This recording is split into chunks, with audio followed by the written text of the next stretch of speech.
네, 오늘 5월 둘째 주 마태복음 62번째 시간입니다. 코로나 사태로 인해서 세 보니까 저희가 인터넷 예배를 드린 지 12주 정도 드렸더라고요.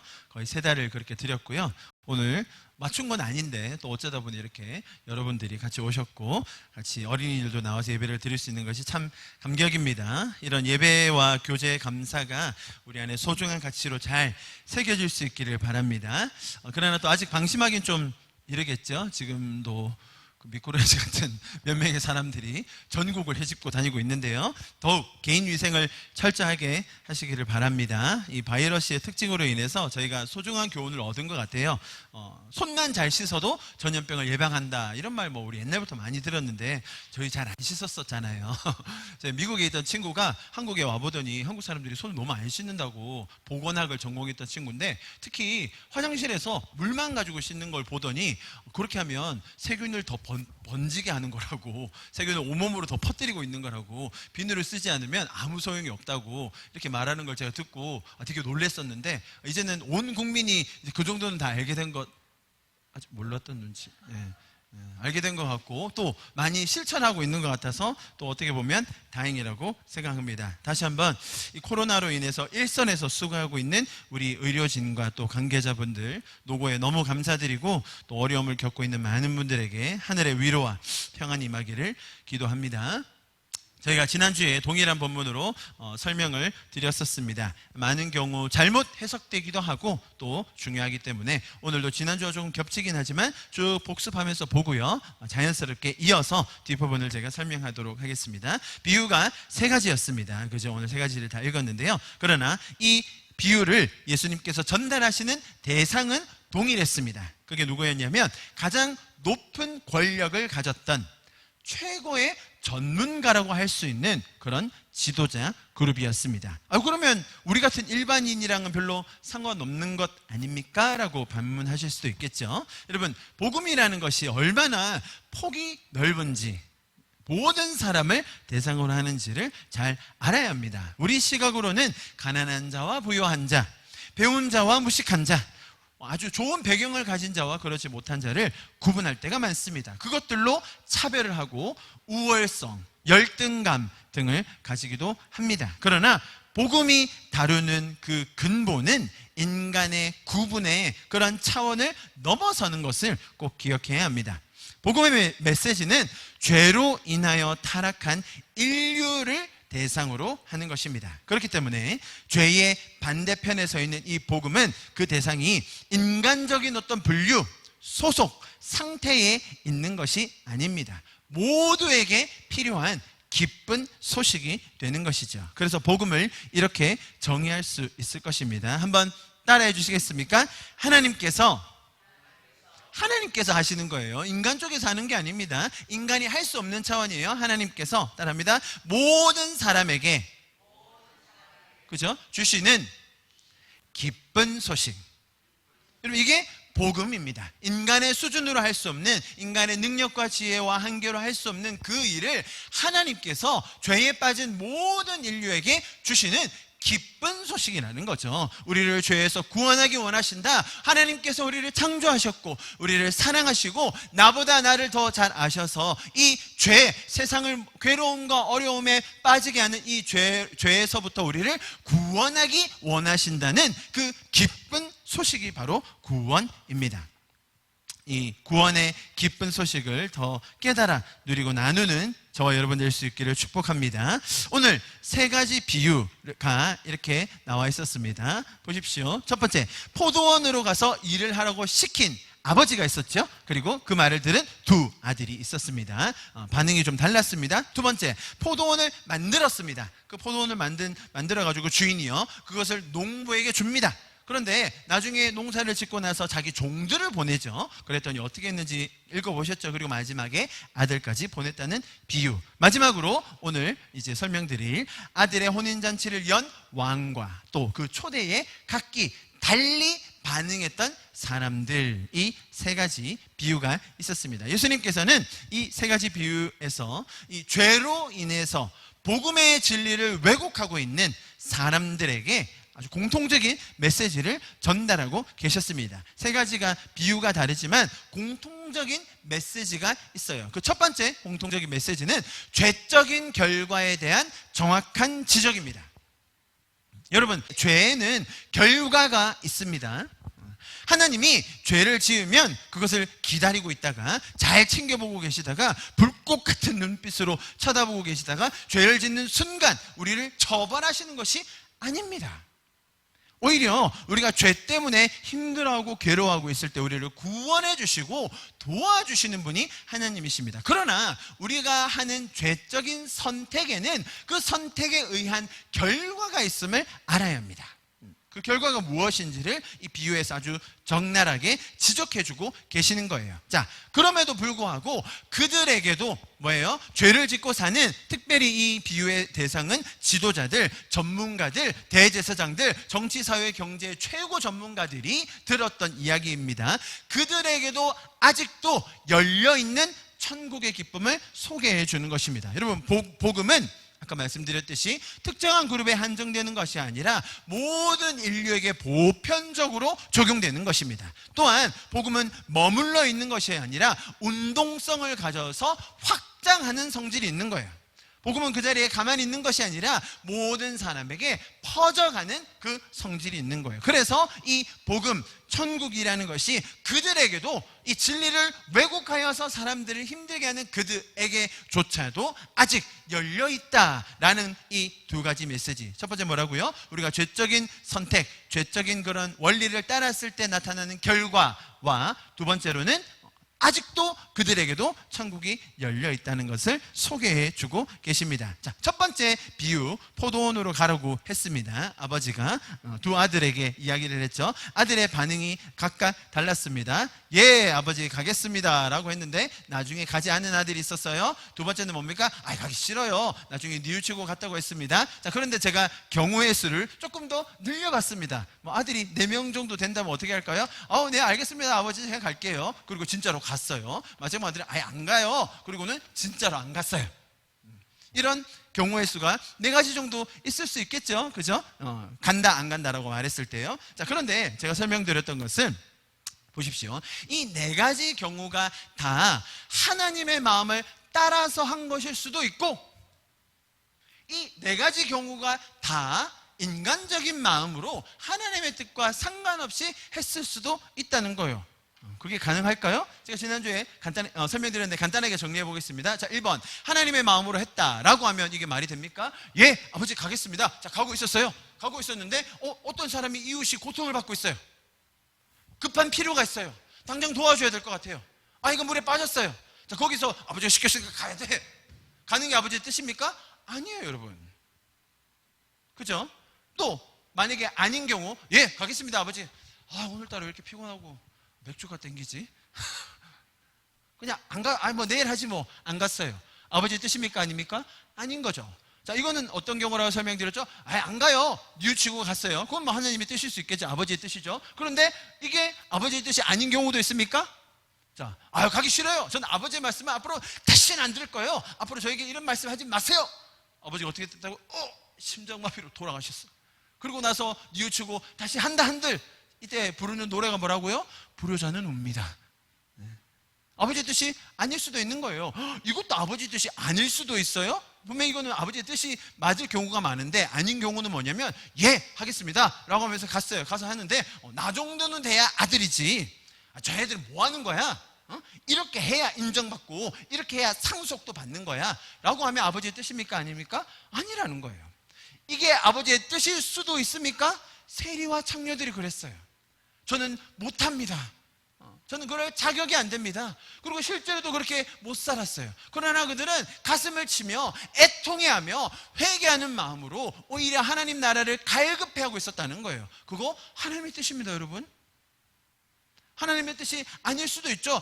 난 안 돼. 세상 다 그런 거야.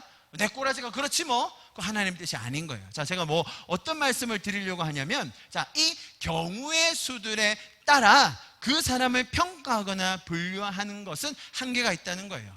예수님께서는 이 모든 행동 거지 이전에 한 가지 근본적인 전제 조건을 주셨습니다. 그게 뭡니까? 이 모두가 다 누구예요? 그 아버지의 자녀라는 거예요. 자녀. 아들을 보낸 거예요. 이 자녀라는 사실을 알고 있으면, 자녀라는 사실을 기억하고 아버지와 인격적인 관계를 맺고 있으면 내가 어떤 선택을 하던 간에, 그죠? 여러분, 죄적인 세상에서 우리의 죄적인 자아를 가지고 살면서 많은 경우가 생깁니다. 내가 진짜 못하겠어. 하나님 못 따르겠어. 그래, 나중에 회개하고 따를 때도 있잖아요. 하나님, 제가 열심히 해보겠습니다. 제가 잘 살아볼게요. 그런데 죄에 빠질 때도 있었잖아요. 그죠? 이런 많은 경우, 너무나 다양한 경우가 있지만 우리가 자녀라는 사실을 기억하고 그분과 인격적인 관계를 맺으며 선하신 하나님이 우리를 인도하신다는 사실을 알고 있는 그게 뭐예요? 천국이라는 거예요. 여러분, 천국은 하나님과의 인격적인 관계가 회복되는 것 아닙니까? 하나님이 우리를 창조하셨고, 하나님이 우리를 사랑하시고 그 아들을 보내셔서 죄에서 구원하셔서 우리와 다시 완전한 연합을 이루기 원하신다는 그것, 그리고 하나님의 뜻을 더 쫓아 알아가며 그분의 뜻대로 살아가는 것, 복음, 천국이라는 겁니다. 자, 그런데 차이도 존재한다고 했어요. 그 차이가 뭐였습니까? 오늘 본문 31절에 이렇게 얘기했죠. 예수께서 그들에게 이르시되 내가 진실로 너희에게 이르노니 세리들과 창녀들이 너희보다 먼저 하나님의 나라에 들어가리라. 자, 보십시오. 이런 선택들, 제일 못하는 사람들이었어요. 이 세리들과 창녀들은 할 수도 없다고 생각했고 결국에도 못하고 살았습니다. 바리새인들과 대제사장들요, 그들은 당연히 할 수 있고 모든 것을 할 수 있다고 생각했습니다. 그 차이가 뭐였습니까? 여러분, 천국의 차이는 이 자녀된 정체성을 가지는 것인데, 이 두 그룹에서 어떤 차이가 났느냐? 예수님께서 뭐라고 말씀하셨어요? 세리와 창녀들이 하나님 나라에 어떻게 간다고요? 먼저 들어간다는 거예요. 자, 여기에 남겨진 여지가 뭡니까? 바리새인들과 대제사장들 들어올 수 있습니까? 없습니까? 세리와 창녀들만 들어간다라고 하셨습니까? 먼저 들어간다고 하셨습니까? 그걸 기억해야 된다는 거예요. 우리는 그 말씀을 보고 당연히 세리와 창녀들만 들어간다고 생각한다는 거예요. 나머지 사람들은 제외된다고 생각하는 거죠. 아닙니다. 복음은 확장성을 가지고 운동하며 모든 사람에게 펼쳐질 수 있는 거예요. 그러나 차이는 있죠. 이 하나님의 마음, 하나님께서 자녀들을 사랑하시는 마음을 알고 사는 사람들은 먼저 하나님의 나라를 경험할 수 있는 거죠. 이게 인간적인 분류와 기준에서는 전혀 적용이 안 되죠. 이 사람들은 당연히 사회에서 가장 지탄받고 손가락질 받고 부끄러워해야 될 사람들 아닙니까? 그런데 그들이라도 자녀된 정체성을 가지고 하나님과 인격적으로 동행하며 살 때 천국을 경험할 수 있는 것이고, 가장 최고의 전문가, 가장 높은 지위를 가진 사람이라 할지라도 죄적인 마음으로 죄의 원리로 산다면 그것은 지옥과도 같은 삶이다 라는 그 차이가 있다는 것을 1번 예에서 설명해 주셨다는 겁니다. 자, 2번 예로 넘어갑니다. 자, 두 번째, 포도원을 만들어서 아주 정성스럽게 포도원을 만들었어요. 남들에게 침략받지 않도록 망대도 세우고요, 울타리도 만들었습니다. 그 안에서 열매를 맺을 수 있도록 모든 것을 다 준비해 주셨어요. 자, 그렇게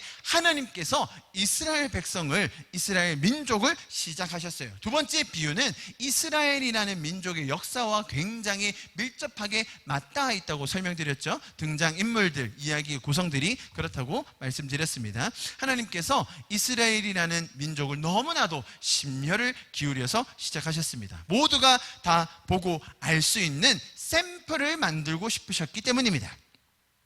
그들이 잘나서가 아니었죠. 그들이 탁월해서가 아니었습니다. 오히려 정반대였습니다.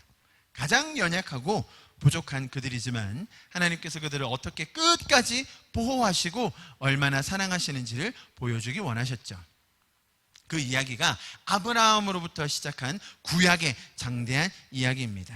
그들이 열매 맺는 삶을 살 수 있도록, 보호받을 수 있도록 그들에게 공급하시고 인도하셨습니다. 자, 그런데 결과는 아주 처참했죠. 하나님의 능력이 없어서, 하나님의 손이 짧아서 구원하지 못하신 것이 아니었습니다.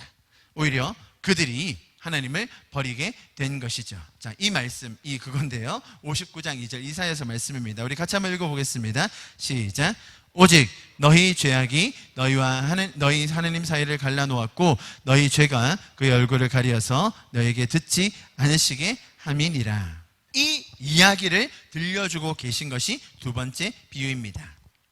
자, 이런 비유를 들려줬더니 그 지도자들이 그러면 그 주인이 돌아올 때 농부를 어떻게 해야 되겠느냐라고 물으니까 어떻게 하라고 입을 모았습니까? 저런 악한 못된 괘씸한 자들을 모조리 쳐 죽여야 한다고 이야기를 하네요.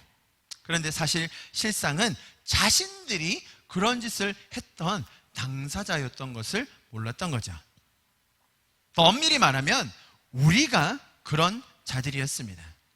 여러분, 만약 지금까지 우리가 해왔던 모든 악행, 드러났던 혹은 드러나지 않았던 나의 과오, 마음에 죄악된 생각들을 다 열거해서 세상에 밝혀진다면 사람들이 뭐라고 반응할까요?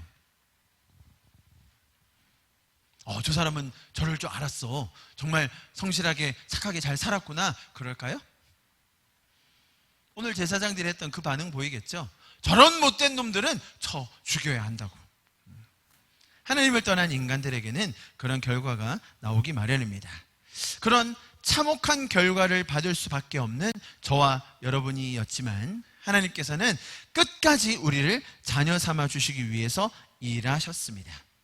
종들을 보내셨고요, 결국에는 아들까지 보내셨습니다. 그래서 그 은혜로 말미암아 우리의 삶에서 열매가 맺어질 수 있도록 우리를 도우시는 거예요.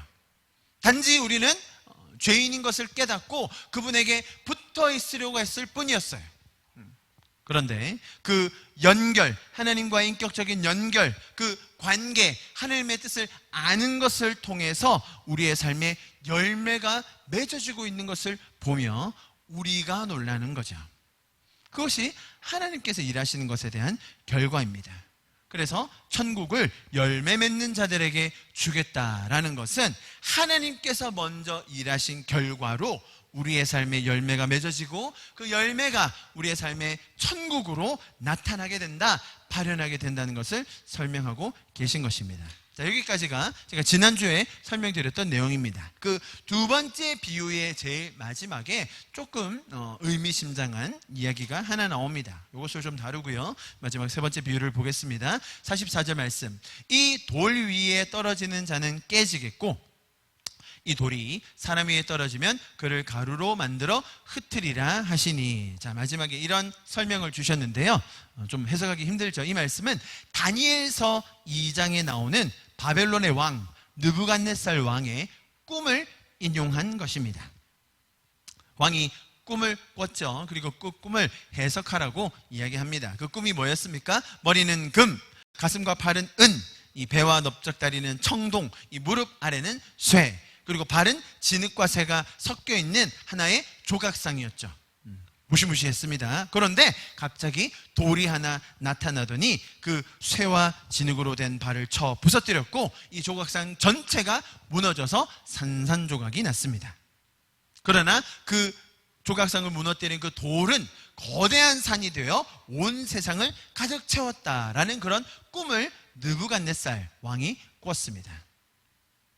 하나님께서 해석을 다니엘에게 이렇게 주셨죠. 바벨론 제국의 황금기를 누리고 있던 느부갓네살 왕이 바로 머리 황금이었습니다. 그 뒤를 이어서 여러 제국들이 나타나고 없어지기를 반복할 것입니다. 실제로 인류 역사에서 그 바벨론 제국 이후에 여러 제국들의 흥망성쇠가 있었습니다. 바벨론 제국 이후에 페르시아, 그 다음에 그리스 헬라 시대, 마지막으로 예수님께서 있었던 로마 제국, 이렇게 쭉 흐름이 있었죠. 그것을 미리 예언으로 주신 것입니다. 그 로마 제국에 한 돌이 나타나서 그 모든 조각상을 무너뜨린다. 그것이 바로 복음으로 이 제국들의 죄성과 허상을 무너뜨리실 예수님에 대한 이야기였습니다. 다니엘서 2장 44절 45절에 이렇게 나와 있습니다. 우리 같이 한 목소리로 한번 읽어볼까요? 시작. 이 여러 왕들의 시대에 하늘의 하나님이 한 나라를 세우시리니 이것은 영원히 망하지도 아니할 것이요 그 국권이 다른 백성에게로 돌아가지도 아니할 것이요 도리어 이 모든 나라를 쳐서 멸망시키고 영원히 설 것이라. 손대지 아니한 돌이 산에서 나와서 쇠와 놋과 진흙과 은과 금을 부서뜨린 것을 왕께서 보신 것은 크신 하나님이 장래의 일을 왕께 알게 하신 것이라. 이 꿈은 참되고 이 해석은 확실하니이다 하니. 자, 오늘 읽었던 이 본문 44절 말씀을 다니엘서 2장과 연결해서 보면 이제 조금 이해가 되실 겁니다. 건축자들의 버린 것 같은 그 돌, 아무런 힘도 없어 보이는 그런 돌이었지만 죄의 원리로 똘똘 뭉쳐있는 그 제국을 무너뜨릴 것이고 또 하나님의 원리로 영원히 서 있을 나라를 세울 그 예수님에 대한 설명이 바로 오늘 두 번째 비유였습니다. 사람들은 그를 죽이고 욕하였지만 살아계신 하나님의 아들께서는 끝까지 우리를 구원하기 원하신다라는 그 말씀을 두 번째 비유에서 주고 계신 것입니다. 자, 이제 마지막 비유입니다. 아들의 혼인잔치를 연 왕과 그 초대에 각기 달리 반응한 사람들, 아마 잘 알고 계신 비유일 겁니다. 간단히 요약하면 이렇습니다. 어떤 왕이 아들의 결혼식 잔치를 준비했어요. 왕의 아들의 결혼식 잔치입니다. 얼마나 성대하게 올 사람들을 다 준비해서 초대를 명부를 만들었지 않겠습니까? 음식을 준비했습니다. 가서 초청받은 사람들을 다 데리고 와라. 그런데 아무도 오질 않네요. 왕이 이상하다 싶어서 살찐 소와 많은 짐승들을 다 준비했다. 완벽하게 준비가 됐으니 얼른 와라 라고 많은 사람들을 다시 보내서, 종들을 다시 보내서 그 사람들을 초청합니다. 사람들이 뭐 하고 있었어요? 자기 사업하느라, 자기 일하느라, 과제하느라, 밭 가느라, 시집가고 장가가느라 그 초청에 응하지를 않았습니다. 그런데 심지어 어떤 현상까지 일어나냐면 왕이 그 보낸 종들, 초청하러 보낸 종들을 죽이는 일까지 일어나요. 참 이상하죠. 그냥 안 가면 될 것을 그 종들을 죽이기까지 해요. 자기 종들을 죽인 이런 사람들을 보고 왕이 어떻게 해야 되겠습니까? 그 마을을 불사르고 그 사람들을 다 죽여버려요. 무시무시하죠. 초대받은 사람들이 다 준비가 안 됐고 그들은 합당하지 않다라고 결론 내린 왕이 다시 한번 명령을 내립니다. 나가서, 저기 사거리에 나가서 만나는 사람마다 다 데리고 와라. 뭐 초대 받고 안 받고 준비 됐고 안 됐고 상관없으니까 다 데리고 와라. 그래서 종들이 나갔죠. 많은 사람들을 데리고 옵니다. 잔치가 꽉 찼습니다. 얼마나 보기 좋습니까? 왕이 사람들을 둘러보러 이렇게 나왔어요. 아들이 잔치를 즐겁게 하고 있나, 잔치가 어떻게 돌아가고 있나 보고 있는데 한 사람이 눈에 딱 띄는 거예요. 그게 누구였습니까? 예복을 입지 않은 사람. 여러분, 왕이 초대한 잔치에 가기 위해서 아무 옷이나 입고 갈 수 있습니까? 결혼식에 간다고만 하더라도 우리가 옷 준비해가지고 미리 드라이 맡겨서 잘 다림질해서 미리 찾아서 입고 가는 것이 예의 아닙니까? 그죠? 결혼식에 가는데 반바지 입고 슬리퍼 신고 가지 않잖아요?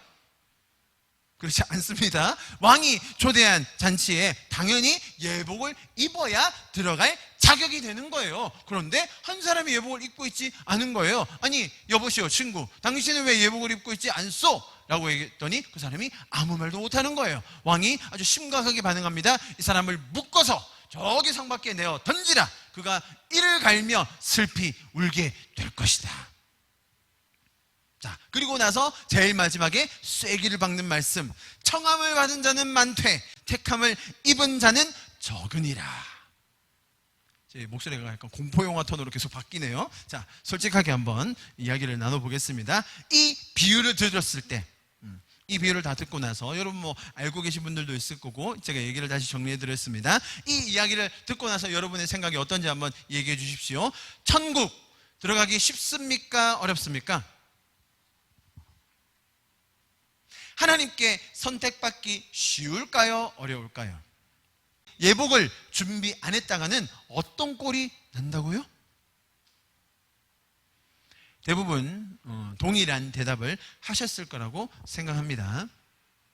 제가 오늘 이 세 번째, 두 번째 비유의 마지막 부분을 좀 새롭게 설명드렸고, 오늘 이 세 번째 비유를 설명하기 위해서 좀 시간을 많이 들여서 첫 번째, 두 번째 비유를 다시 복습한 이유가 있겠죠. 제가 계속 강조했듯이 이 세 가지 비유가 다 동일한 대상에게 아주 한 맥락을 가진 메시지를 가지고 전달하신 그런 비유라는 거예요. 자녀라는 정체성을 강조하셔서 천국의 기쁨을 맛보게 하기 원하시는 거예요. 그죠? 그리고 그들을 구원하기 원하시는, 그들은 그 아들을 버렸지만, 그들은 종들을 죽였지만, 그럼에도 불구하고 끝까지 아들을 보내서 끝까지 그 제국을 무너뜨리더라도 영원한 나라를 세우시고 그 하나님과의 관계, 천국을 회복하기 원하시는, 그 기쁨으로 들어오게 초청하기 원하시는 그 아버지의 마음을 전달하는 것이 이 비유예요. 자, 그런데 마지막에는 그래도 좀 군기는 잡아야 되니까 청함은 받았지만 택함 있기는 어려운 거야. 그러니까 조심해. 이런 말씀을 하시는 게 아니라는 거예요. 자, 전체 맥락을 보면 충분히 이해할 수 있습니다. 자, 지금 이 세 번째 이 비유도 두 번째 비유와 동일하게 이스라엘의 역사라는 그 큰 그림에 적용해서 보아야 합니다. 자, 보세요. 하나님께서는 아들의 혼인잔치, 즉 천국의 풍성함과 그 기쁨을 마련해 놓으시고 이스라엘을 초청하셨어요. 그죠? 이스라엘은 가장 먼저 초청을 받은 자예요.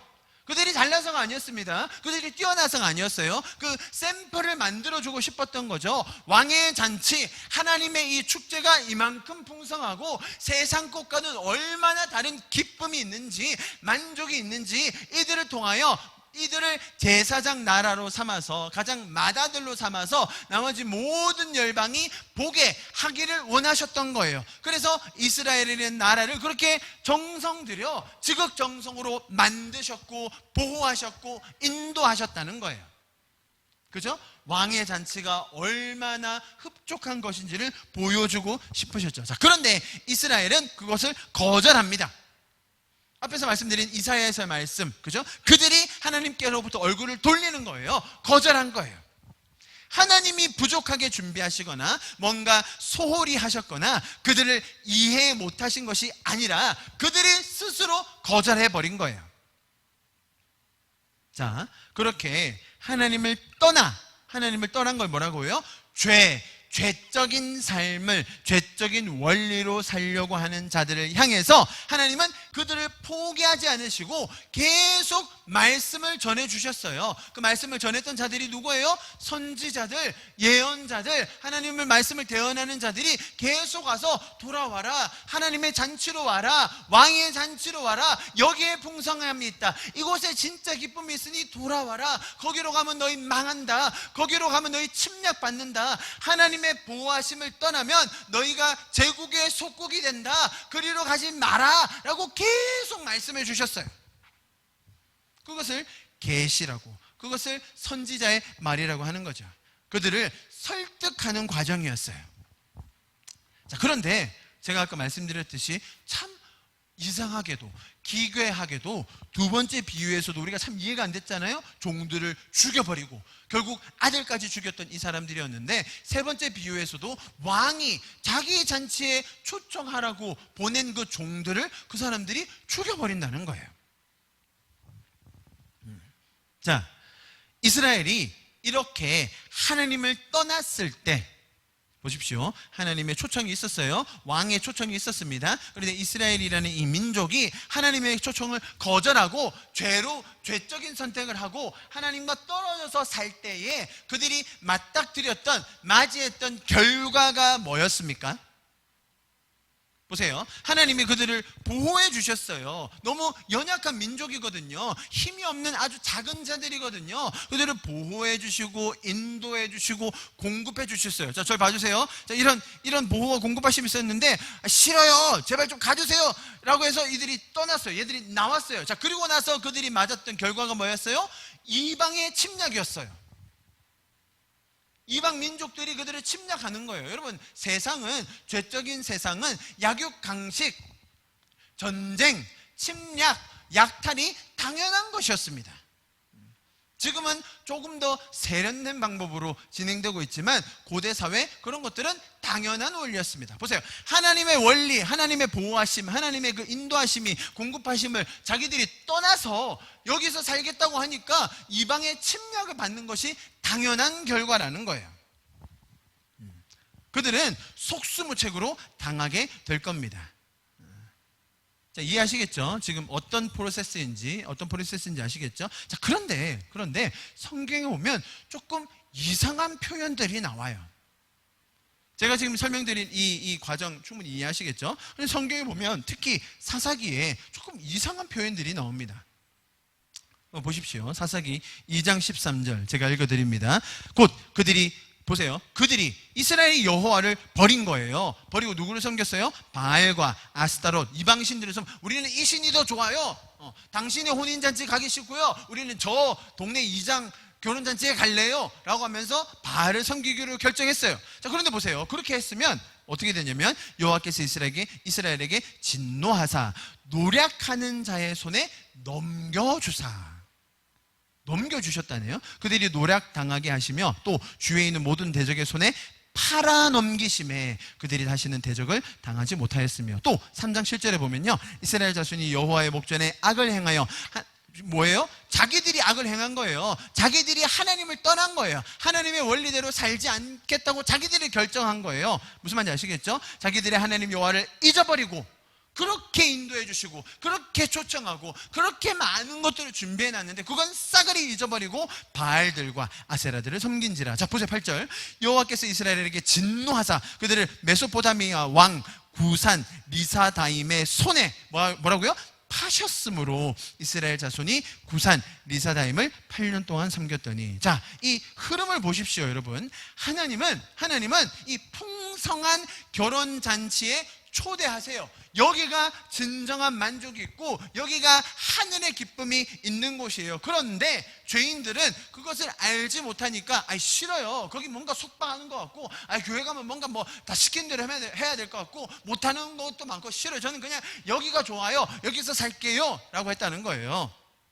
세상이 좋다는 것, 죄의 원리, 하나님을 떠난 삶을 살아요. 자, 그랬더니 성경의 표현에 따르자면 하나님이 진노하셔가지고 이런 표현 많이 씁니다. 보세요. 이방 민족들을 회초리로 삼아, 이 못된 놈들 단단히 혼쭐을 내줘야 되겠어. 이 이방을 회초리로 삼아 때려가지고 정신 차리게 때리는 게 쳐버리죠. 혼내는 거예요. 그래서 얘들이 정신 바짝 차리게 해서 다시 나를 보게 해야겠다 라고 이 이스라엘의 역사, 특히 사사기의 패턴을 해석할 때가 굉장히 많다는 거예요. 자, 여러분 한번 잘 생각해 봐야 됩니다. 오늘 본문과 굉장히 연결되어 있어요. 여러분 이런 지금 프로세스가, 보세요. 자기가 너무 사랑하고 이들을 보호해주고 공급해주고 싶은 이 민족이 내가 그렇게 초청했음에도 불구하고 떠나요. 자, 그랬더니 괘씸해가지고 옆에 있는 이방 민족에게 힘을 주시는 거예요. 야, 너희 내가 너희 힘주고 내가 너희 잘 되게 해줄 테니까 가서 너희 저 이스라엘 백성 내 자녀들을 가서 쳐버려. 그래서 얘네들한테는 힘을 주고 얘네들은 가만 놔둬서 하나님이 회초리로 이들을 치셨다? 그게 말이 됩니까? 제가 지금 아까 설명드렸잖아요. 보십시오. 하나님의 보호하심을 떠나면 자연스럽게 당연히 일어나는 결과가 뭐라고요? 그 이방 세력의 공격과 침략과 서로 전쟁이 일어나는 건 당연한 역사예요. 당연한 역사. 그런데 이것을 마치 하나님은 자기가 판 것처럼 자신이 보호할 의무와 책임을 다하고 있었는데 그것이 싫다고 떠난 자녀들에게 보호함이 그쳐지니까, 그런데 하나님 잘못이 아님에도 불구하고, 하나님께서 그렇게 하신 게 아님에도 불구하고 자기들이 눈을 돌렸고 자기들이 시선을 돌려서 자기들이 관계를 끊어서 그 결과가 당연한 전쟁임에도 불구하고 하나님은 뭐라고 설명하신다고요? 내가 팔았다. 내가 얘네들 보고 치라고 시켰다.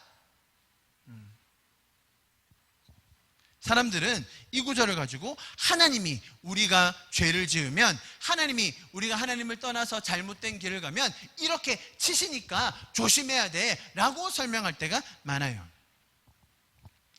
전혀 그런 것이 아닙니다. 하나님께서 왜 이렇게 표현하시는지를 알아야 돼요. 제가 많이 예를 들었던 게 있는데요. 학교에 학생이 있는데 아주 큰 잘못을 했습니다. 거짓말을 한다든지 물건 훔쳤어요. 자, 선생님이 이건 안 되겠다, 부모님을 불러야겠다, 부모님 모셔놓고 좀 상담하고 좀 따끔하게 지적을 해야겠다. 선생님이 부모님을 부릅니다. 자, 어머니가 오셨어요.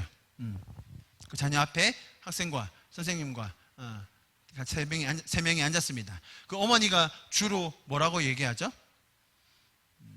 이놈의 자식은 제 자식도 아니에요. 선생님 마음껏 때려치세요. 그냥 우리 번갈아가면서 때립시다. 야, 엎드려 맞춰라. 내가 한 대 때리고 힘드네. 선생님 때리세요. 죽을 때까지 한번 때려봅시다. 이놈은 맞아야 정신을 차리는 거예요. 그런 부모님도 간혹 있긴 합디다만 대부분은 그렇게 하지 않고 어떻게 하냐면 부모님이 이렇게 얘기해요. 선생님, 제 잘못입니다. 제가 아이를 잘못 키웠습니다. 차라리 저를 욕하십시오. 제가 앞으로 잘 가르치겠습니다. 이놈의 자식 잘못했다고 해, 빨리. 자, 보세요. 엄마가 잘못했습니까? 아이가 잘못했습니까? 아이가 잘못했죠. 근데 엄마는 지금 아이의 잘못을 누구한테 덤태기 씌우고 있어요? 자기한테. 왜요? 아들 보호해 주려고. 아들이 잘못했지만 마치 엄마가 잘못한 것처럼 아들을 보호해 주고 싶은 마음이 있는 거예요. 자, 잘 보세요. 지금 드린 이 비유가 어떻게 적용되는지 볼게요. 이스라엘이 떠났다니까요. 하나님이 손이 짧아서 하나님이 능력이 없으셔서 그들을 구원하지 못한 게 아니라 이스라엘이 떠났다니까요. 나 하나님 싫다고요. 좀 그만하라고요 하면서 자기들이 떠났어요. 보호하심을 떠나 나갔어요. 거기서 자연스럽게 일어나는 결과가 뭐라고요? 거기는 전쟁터예요. 약육강식이에요. 약하면 그냥 속국이 되는 거예요. 지배받는 거예요. 그 결과가 일어났어요. 그런데 하나님이 유독 뭐라고 자기가 덤탱이를 쓰세요? 내가 팔았다 그래. 내가 걔네들 시켜가지고 너희들 지배하라고 했다. 자, 모든 잘못이 누구한테 덤태기 씌워져요? 하나님한테.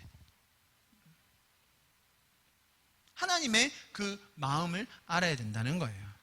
여러분, 그렇다고 해서 죄가 아무런 결과가 없다는 게 아니에요. 이스라엘이 떠났을 때 이방의 지배를 받는, 자유를 속박당하는 이방의 그 죄의 원리로만 살아야 되는, 우상을 섬겨야 되는 그런 아주 혹독한 처절한 결과를 맞이했습니다. 하나님께서 그들을 벌하신 게 아니라 그들이 스스로 택한 죄적인 선택의 결과가 그러했다는 거예요. 비근한 예를 들어볼까요? 여러분, 주일 성수, 우리 어른들은 정말 많이 강조해서 들었던 신앙의 중심 중에 하나입니다. 주일 성수를 안 하고 산으로 들로 놀러 갔습니다. 자, 그러면 하나님이 어떻게 하실까요? 보통은 가는 길에 교통사고를 내시더라고요. 그래가지고 아주 정신을 차리게 다시는 주일을 빠지지 않도록, 그런 간증 많이 들어보셨죠?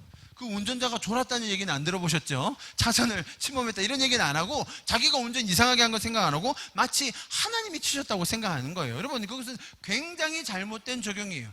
그 사람이 자기가 선택한 거에 대해서 그 결과를 맞이한 것이고, 하나님은 그가 주일 예배를 드리지 않으면 어떤 결과가 오겠어요? 말씀으로, 이 신앙의 교제로 그의 마음이 풍성해지지 않으니까 항상 곤감이 있겠죠. 갈급함이 있겠죠. 죄적인 세상에서 살면 그런 의의 목마름이 생기는 거예요. 그것이 바로 자기가 선택한 죄의 결과예요. 하나님은 그렇게 죄로 신음하고 어려워하는 그 자녀들을 더 은혜를 주시려고, 더 그들이 사랑 안으로 들어오게 하시려고 노력하시고 일하고 계신 거예요. 하나님이 그를 벌하셔서 그가 교통사고가 난 게 아니라 쥐가 산으로 들러 가겠다고 결정해가지고 나가서 교통사고 난 거예요. 발을 접지른 거예요. 하나님이 그렇게 하신 것이 아니라 자기가 한 죄에 대한 선택의 결과로 그 일이 일어났지만, 하나님은 그를 끝까지 보호하기 원하신다는 걸 알아야죠. 여러분, 헌금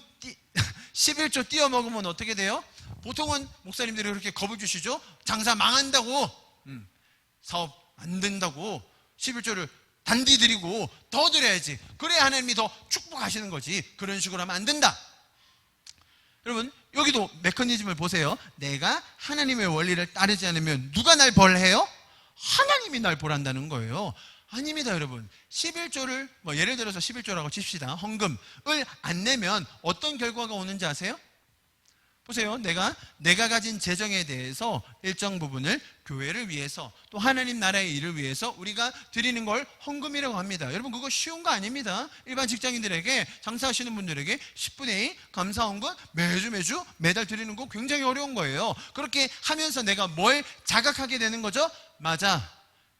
나에게 건강을 주신 분, 나에게 일을 할 수 있는 능력을 주신 분, 내가 지금 가지고 있는 재정, 내가 가진 이 모든 것을 주신 분은 하나님이시지. 맞아. 내가 이렇게 조금 쪼달리지만 그래도 이렇게 헌금을 드림으로써 내 인생의 주인이 하나님이심을 고백해야겠다. 자, 그러면서 내 믿음이 돈독해지는 거예요. 자, 그런 헌금을 안 했다고 칩시다. 내가 이번 달에는 쪼들려서 그 교회는 안 줘야겠어. 나 혼자 살아야겠다.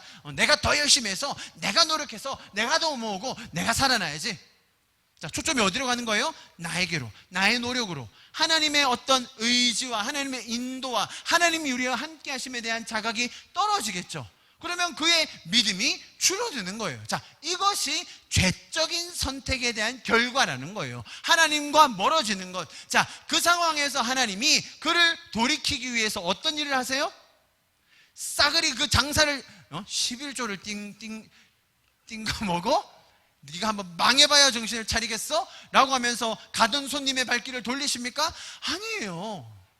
오히려 하나님은 그가 더 믿음을 가질 수 있도록, 그가 더 하나님을 바라볼 수 있도록 도와주시죠. 은혜를 주시죠. 선지자들을 보내시죠. 집사님, 그렇게 살면 안 됩니다. 그런 사람이 생길 수도 있고요. 그게 성경에 나온 선지자들이었죠. 집사님, 우리가 하나님을 더 의지합시다. 힘들 때라도, 좀 어렵더라도 우리가 하나님을 더 바라봅시다. 그런 주변의 믿음의 공동체들, 하나님의 말씀들, 은혜의 그 영감들을 주시면서, 그죠? 하나님과 더 교제할 수 있도록 도우시는 것이 하나님입니다. 자, 제가 왜 이렇게 길게 설명을 드렸느냐? 자, 보시면 오늘 말씀에 이 8절이 굉장히 이상하다는 거예요. 8절. 죄송합니다. 8절이 아니고요. 7절. 제가 읽어드릴게요. 7절. 뭐라고 되어 있냐면, 임금이 노하여.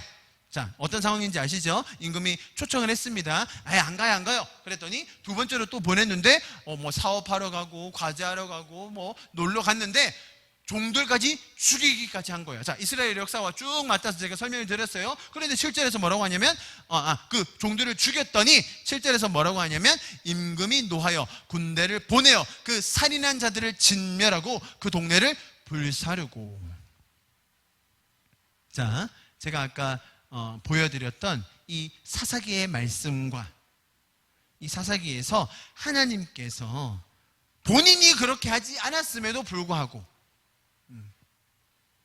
본인이 의도적으로 일부러 마치 회초리로 들으신 게 아니라 그들의 선택으로 인한 그 결과로 힘들어하는 그것을 보고 오히려 그 잘못을 나에게 덤태기 씌우시는 하나님, 그 모습 그대로가 오늘의 7절의 모습이라는 거예요.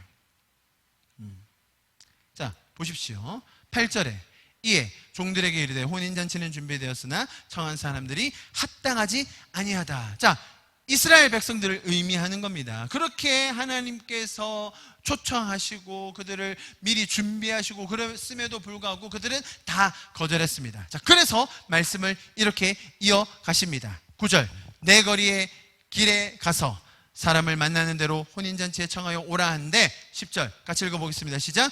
종들이 길에 나가 악한 자나 선한 자나 만나는 대로 모두 데려오니 혼인잔치에 손님이 가득한지라. 지금 누구 들으라고 하는 얘기인지 아시겠어요? 이 목이 곧은 교만하여 자기가 다 할 줄 안다고 자기 힘으로 해결할 수 있다고 생각하는 그들을 향하여 너희는 거절했지? 그런데 내가 나가서 모든 사람을 데려올 거야. 너희는 선하다고 생각해? 악한 자나 선한 자나, 여러분 구분이 있는 게 아니에요. 모두를 다 데리고 올 것이다. 그래서 이 혼인잔치가 가득 찰 것이다 라고 예수님께서 설명해 주시는 거예요. 여러분, 이것이 바로 복음의 보편성, 복음의 확장성, 복음의 운동성이라는 거예요. 복음은 머물러 있는 것이 아니라, 한정적인 것이 아니라, 부분적인 것이 아니라 선한 자나 악한 자라도 모두를 다 초청하여 이 집에 가득 채우게 하는 것, 그것이 하나님 아버지의 마음이라는 거예요. 자, 마지막입니다. 11절. 임금이 손님들을 보러 들어올세 거기서 예복을 입지 않은 한 사람을 보고 이르되 친구여 어찌하여 예복을 입지 않고 여기 들어왔느냐 하니 그가 아무 말도 못하거늘. 자, 여러분, 이 예복이라는 것이 참 중요한 이슈입니다. 제가 말씀드렸듯이 왕의 잔치, 심지어 왕의 아들의 혼인잔치에 들어오기 위해서는 당연히 그에 걸맞는 예복이 있어야 합니다.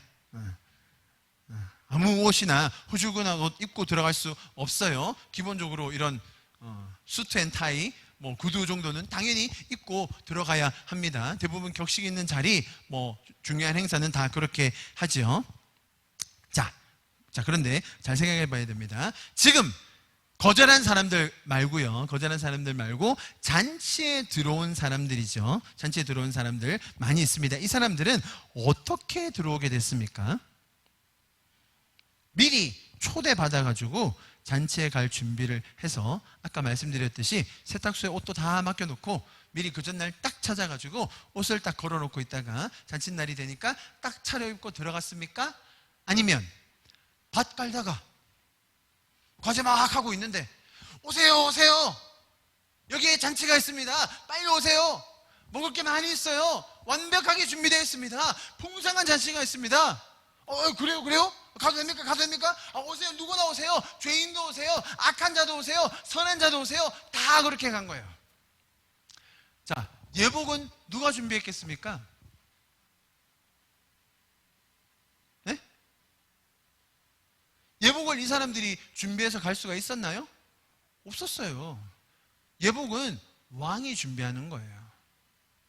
당연히 초대한 왕이 그들이 입을 예복을 준비하는 거예요.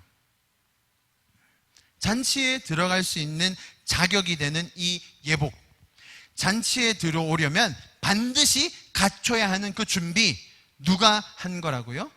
당연히 왕이 해주는 거예요. 이 사람들이 자격이 돼서, 준비가 돼서 잘 알고 있었기 때문에 그렇게 받아들여진 게 아니라는 거예요. 여러분, 우리의 구원은 우리가 자격이 돼서, 준비가 되어서 잘 알고 있어서 받은 것이 아니라 오직 그리스도의 대속의 은혜로 말미암아 하나님의 은혜로 우리는 누구라도 잔치에 들어갈 자격을 얻게 된다는 거예요.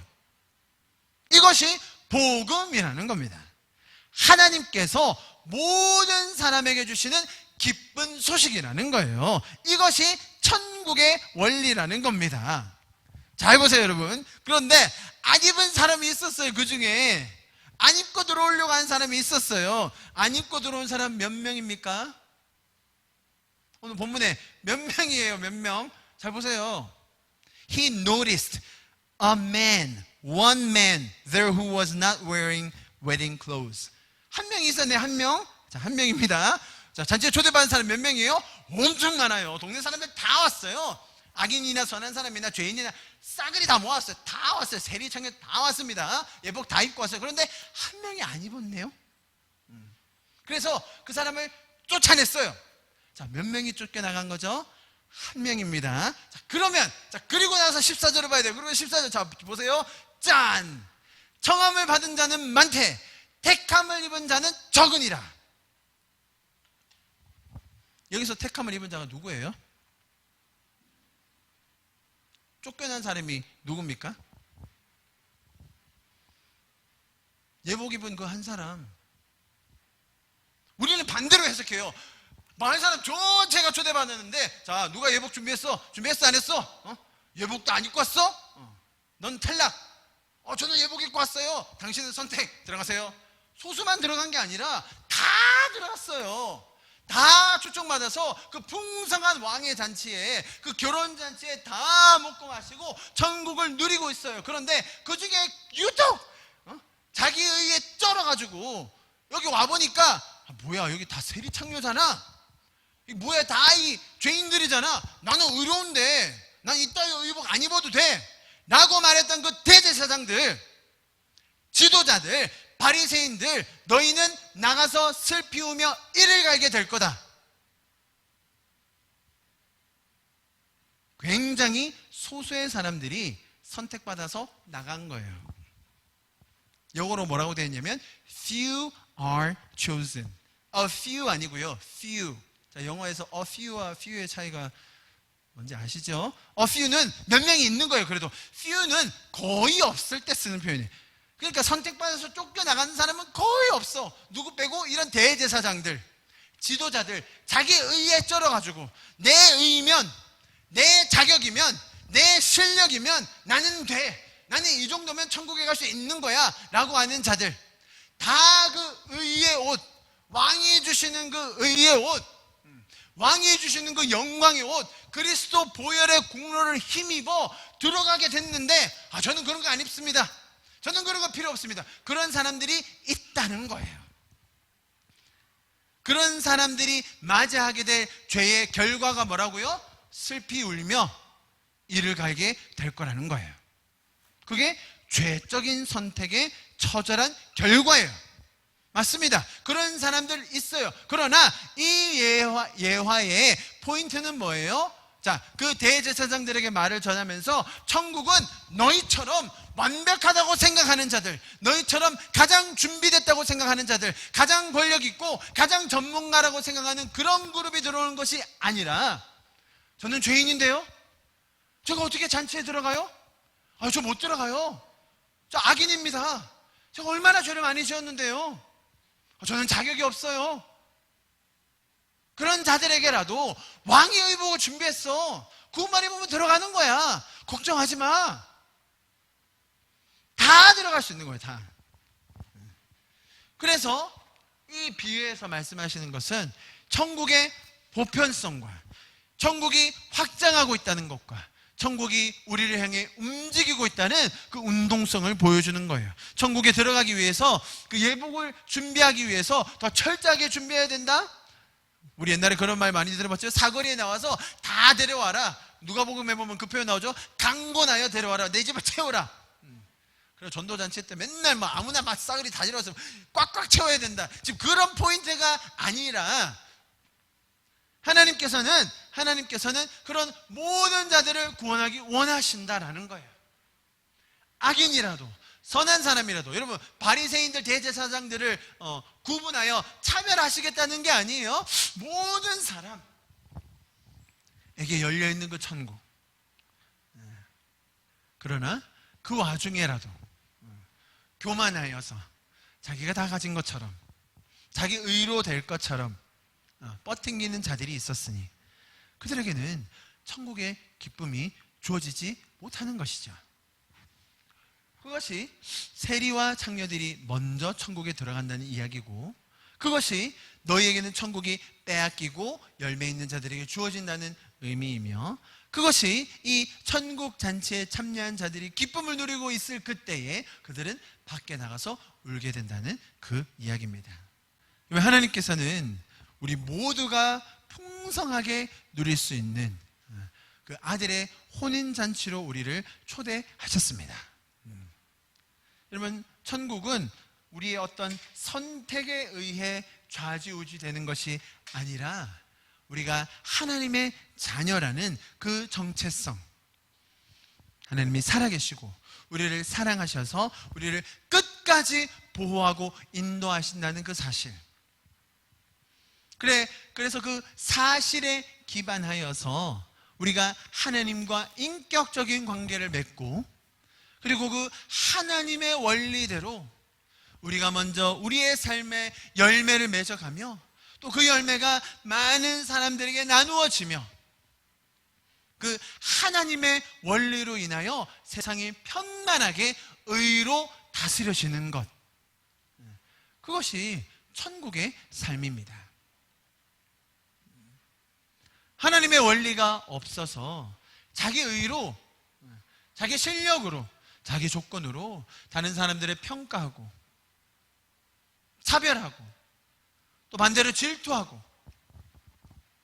그러면서 일어나는 세상의 갈등과 어려움들이 얼마나 많습니까?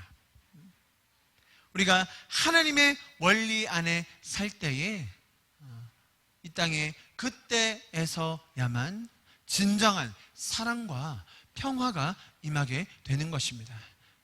다른 어떤 방법으로, 다른 어떤 철학으로, 종교로, 사상으로 그 일이 이루어질 수 없기에 우리는 이 복음으로 하나 되어 그리스도 안에 한 공동체로 살아가게 되는 것입니다. 옷을 입지 않은 그 자들은 잔치에 와서 자기 주변에 있는 사람들의 직위, 상태를 보며 자신의 우월감에 빠져 있었습니다. 천국은 그런 세상적 관점으로 사람들을 구분하는 그런 자들은 가질 수 없다는 거예요. 오히려 죄인의 참혹함과 은혜의 가치를 바로 알아서 그 은혜 안에 누리며 나누는 자들이 천국을 먼저 경험하게 되는 줄 믿습니다. 이 천국의 은혜를 더 많이 누리고 나누는 저와 여러분 될 수 있기를 간절히 축복합니다. 아멘. 우리 좀 이 시간 같이 기도하고 예배를 마치도록 하겠습니다. 주 예수보다 귀한 것은 없네. 주 예수보다 더 값진 것은 없네. 날 위해 죽으신 주 바꿀 수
나도 내 자신을 잘 모르고 나도 내 마음을 잘 알 수 없고 내가 어떻게 살아야 하는지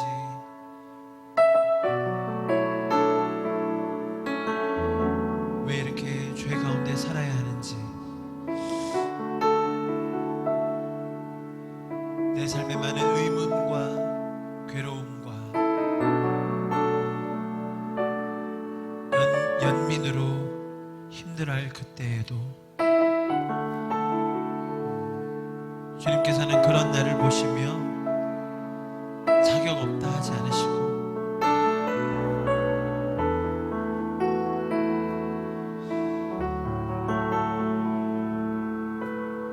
조건이 되지 않는다 하지 않으시고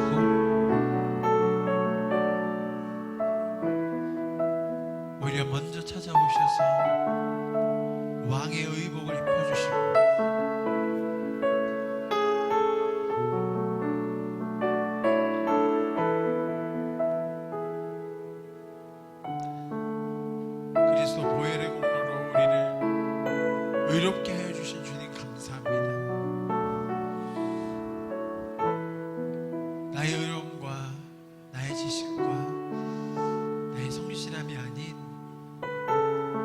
하나님의 은혜로 말미암아 우리가 이 자리에 있음을 다시금 감사를 드립니다.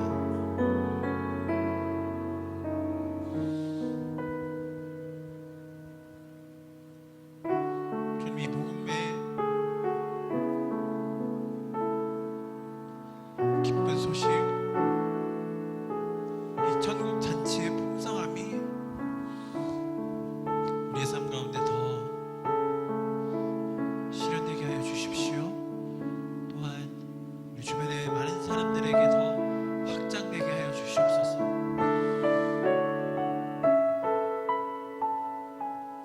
모든 일을 계획하시고 또 인도하시어 주신 주님 감사합니다.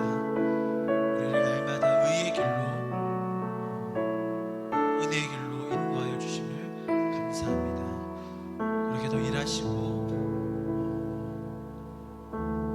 보호하시고 또 공급하실 주님을 기대하고 찬양합니다. 이번 말씀 예수 그리스도의 이름으로 함께 기도하였습니다.